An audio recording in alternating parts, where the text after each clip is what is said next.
Почитувани колеги пратеници, согласно членот 77 став 2, предлагам изменување на предложениот дневен ред, со тоа што предлагам точката под број 6 воопшто да биде тргната од дневниот ред, а тоа е предлог на законот за изменување на законот за платите на членовите на Судскиот совет на Република Македонија.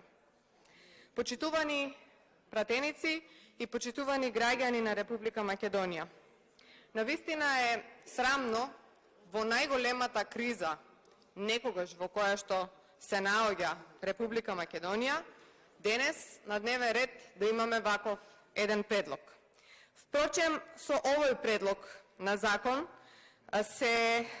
кој што влегува во собраниска процедура во исти ден со предлогот на закон за изменување на законот за платите на судиите, се предлага да бидат зголемени коефициентите за утврдување на платата, кој што изнесува од 3,7 до 4 коефициент, со предлог законот се менува и тоа на 4,26 до 4,50.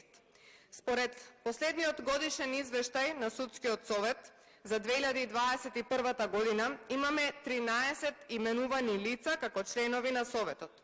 Бројот на вработени административни службеници во Судскиот совет изнесува 25 лица, 4 лица се вработени како помошно-технички персонал и 4 лица биле со договор на определено време. Епа сега, веројатно како една од финтите која што ја користи владата со залажување на сите структури на граѓани, на сите структури на вработени во администрацијата е и оваа мерка.